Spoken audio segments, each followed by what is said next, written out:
C'est qu'un service. En tant que prêtre, c'est un service. Mais je ne suis pas supérieur à un laïc. Ça ne veut pas dire que parce que je suis prêtre, j'ai le ticket d'entrée directement au ciel. C'est faux. Je peux me retrouver à l'enfer. Et un bon père de famille, un bon marié, peut aller au ciel. Les vocations dans l'église sont importantes. Voilà pourquoi le pape François dit, il ne faudrait pas que les laïcs cherchent forcément à avoir un rôle à devenir des clercs. Et que les clercs aussi pensent que, bon, on peut devenir laïc. Voilà pourquoi dans l'église on a changé. Avant, lorsque un prêtre était démis, on disait réduction à l'état laïque. On a dit non. Quand on le dit comme ça, c'est comme si être laïque, c'est en bas. On a dit maintenant, tête de l'état clérical. Comme pour dire que dans l'église, on fait attention à ne pas choquer des sensibilités et à retourner sur ce que c'est que la véritable théologie de l'église catholique. On ne dit plus réduction à l'état laïque, on dit tête de l'état clérical. Parce qu'on fait attention. Et aujourd'hui, on a parlé du synode, sur la synodalité. Comment marcher ensemble pour ne pas qu'il y ait des abus de pouvoir. Le sacerdoce est un service. Donc, dans l'église, toutes les vocations sont importantes. Vocation matrimoniale, vocation religieuse, vocation sacerdotale, et je dis vocation au célibat. C'est important. Tout le monde n'est pas appelé au mariage. Et ce n'est pas parce que je suis célibataire que je suis maudite ou maudit. Non. Le célibat aussi est une vocation. Le célibat est aussi une vocation. Où on découvre Dieu et on apprend à l'aimer.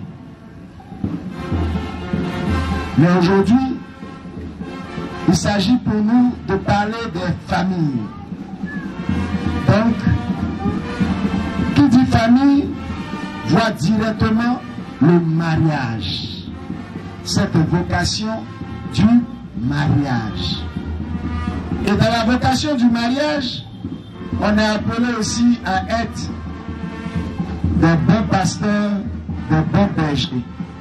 Parce que nous avons la responsabilité, la charge d'aider, d'éduquer, de marcher avec d'autres personnes.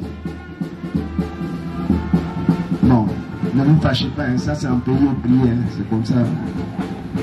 On aime bien la fête. Donc, ils sont avec la fanfare en train de passer.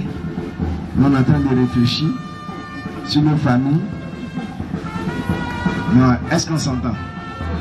Ça va? Ok. Donc je continue. Dans la famille, si on est berger et qu'il y a des brebis, on doit avoir le comportement du bon berger. Et le bon berger, il est en opposition au berger, quoi? Mercenaire. Lui, il fait quoi? Il vole. Il fait quoi? Il tue. Ah. Je peux me poser la question.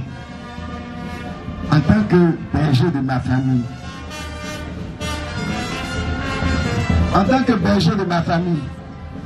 est-ce qu'il n'y a pas de fois où je me suis comporté en berger mercenaire? Tu es là. Docteur Akoussi est là. Hein? C'est elle qui m'a enseigné psychologie. Là, donc, franchement, elle sera d'accord avec moi. Il a tué physique. Mais il a tué moral. Il a tué psychologiquement. Quand tous les jours, en tant que berger, tu dévalorises ton conjoint. Tu l'as tué? C'est pas ça? Tu vaux rien. Tu es bête. Hein? Telle chose. Tu la menaces. J'ai eu pitié de toi, à cause de ça je t'ai marié. J'ai donné berger, mercenaire. Tu l'as tué. Parce que quand elle m'a dit, il dit je suis bête. Il dit je suis bête. C'est que c'est vrai. C'est vrai. Et à la fin, l'autre n'a plus confiance en lui-même. Il se sent dévalorisé, perdu. Lorsque tu es violent avec l'autre, et que dans la famille, voilà pourquoi j'ai bien aimé l'entretien tout à l'heure. Parfait. Quand dans la famille, c'est ta seule position qui compte. J'ai décidé un point, c'est tout. Il n'y a pas nous. Chez toi, c'est je, moi. Tu es berger quoi?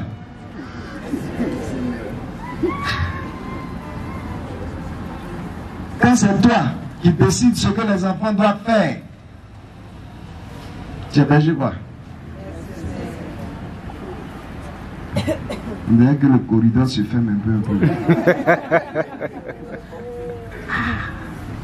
C'est pas moi qui ai dit, hein, c'est la parole de Dieu. Dictateur au foyer. Et l'histoire raconte que un monsieur dit, ce que je dis ici, c'est ce qu'on fait.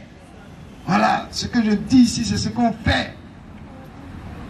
Et puis d'ailleurs même, hein, maintenant là, je ne veux plus que tu m'adresses la parole. Tu fais tout ce que je te dis de faire. Tu as compris? La femme dit d'accord. Dit demain, j'ai un rendez-vous à 7 h. À 6 h, il faut que tu me réveilles. Tu as compris? Elle dit d'accord. Le lendemain matin, 6 h, elle a pris papier, elle a écrit réveille-toi, il est l'heure. Elle a déposé le papier.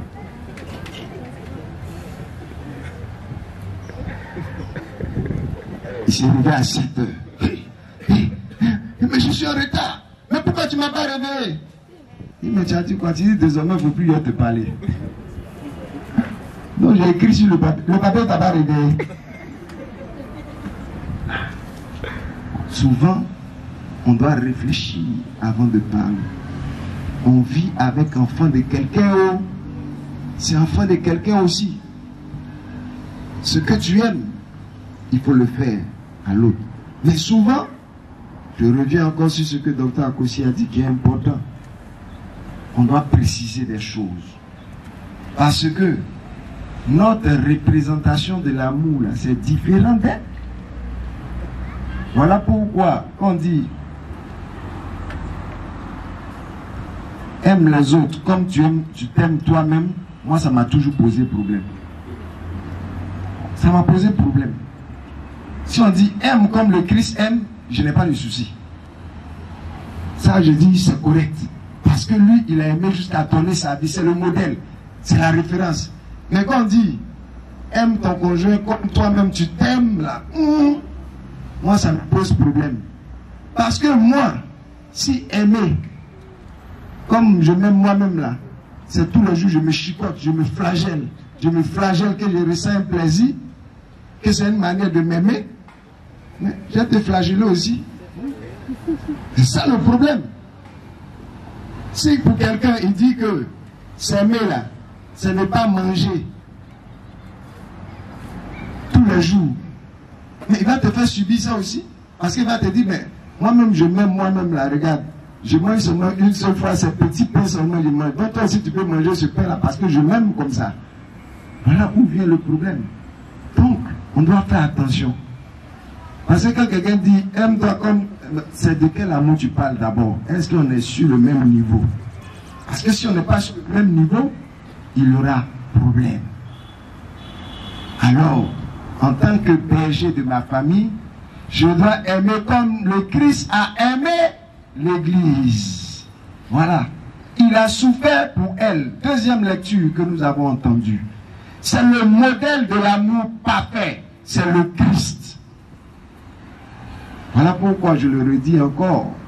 Si nous allons lire la Bible, dans la Bible, ce que nous devons prendre, c'est le modèle du Christ.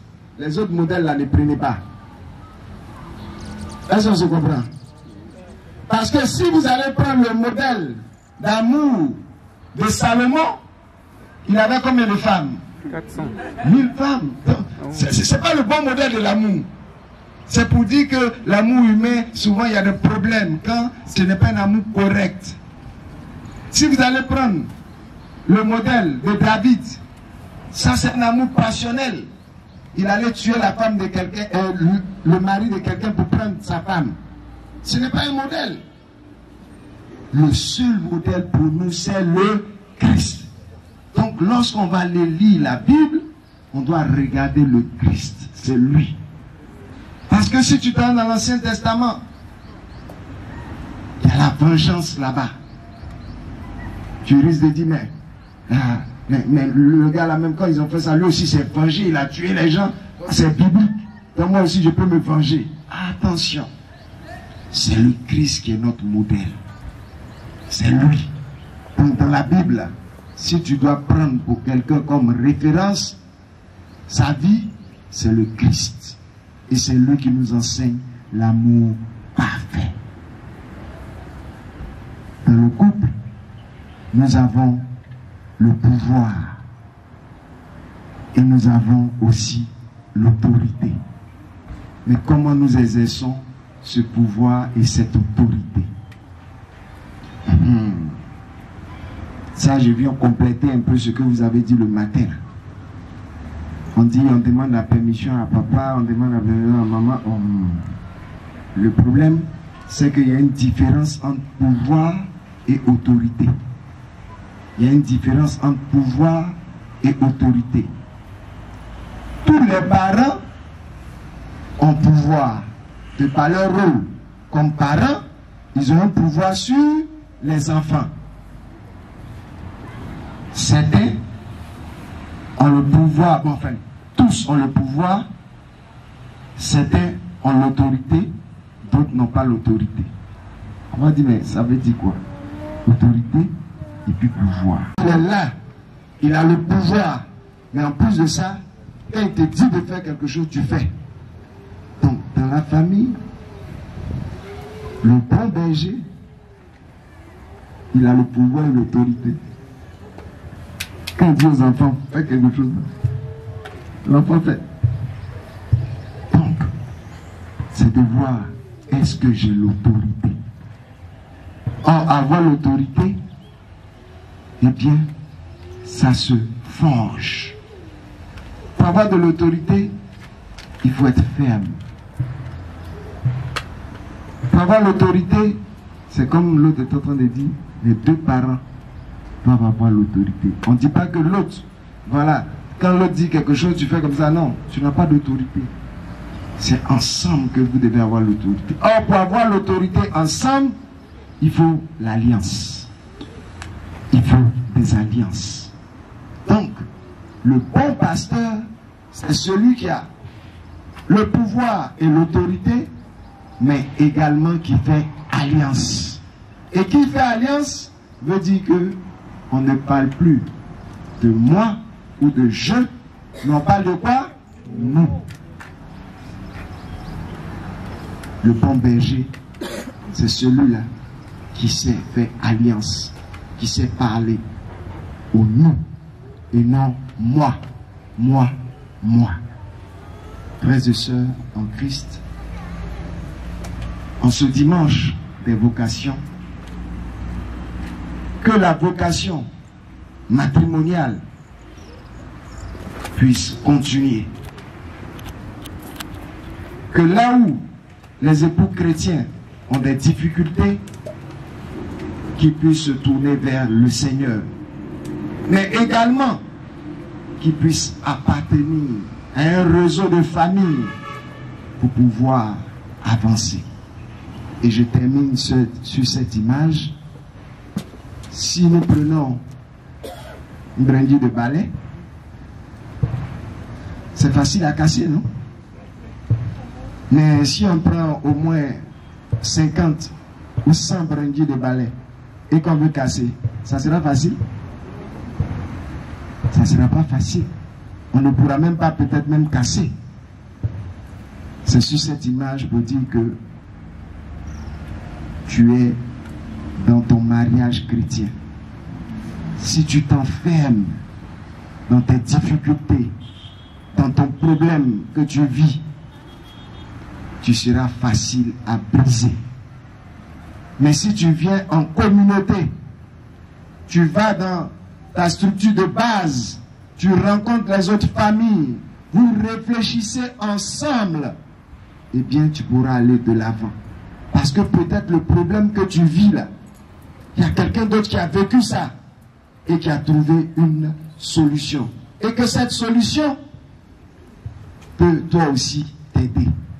Mais si tu vis seul, que tu dis la grâce de Dieu va m'aider, la grâce de Dieu va m'aider, ce n'est pas évident. La même grâce de Dieu a fait une communauté. Donc il nous faut être en communauté pour nous parler, nous aider, partager les expériences. Je profite pour dire merci pour les débats qui ont eu lieu. Merci surtout pour l'ouverture. Parce que ce n'est pas facile. J'ai entendu des gens dire, ah, moi, j'ai aimé un tiers, et puis après ça a changé. Le dire, c'est une humilité. Et celle qui a rendu son témoignage en disant, au début, je ne pouvais pas l'appeler papa, c'était dur pour moi. Voici des choses. Et certainement que d'autres, en écoutant son témoignage, ont dit, ah, donc peut-être c'est ce que aussi vit mon fils. Peut-être c'est ce que vit ma fille. Et peut-être que quand je vais rentrer à la maison aujourd'hui, j'ai dit, viens. C'est vrai que tu as mal, mais je ne sais pas, je te demande pardon. Désormais, je vais te prendre avec moi. Désormais, voici ce qu'on va faire. Voilà pourquoi il est important de partager ensemble. Et je voudrais vous dire merci d'avoir ouvert votre cœur. Merci d'avoir ouvert votre cœur. Merci de nous avoir donné votre expérience de vie pour que les couples ici présents puissent s'en inspirer. Mais pas seulement les couples. Moi aussi, je donne conseil aux gens. Vous pensez que qui est fou? Qui était à côté là? C'était pour écouter aussi. Donc j'ai écouté. Tant qu'on va venir pour me poser le problème, c'est votre solution là, il y a plein pour donner. Vous avez vu, non? Donc c'est un partage, c'est un enrichissement pour tout le monde. Alors ne vous négligez pas. Vous êtes une chance pour l'Église. Vous êtes une chance pour l'Église. Vous êtes le service après-vente de l'Église du mariage.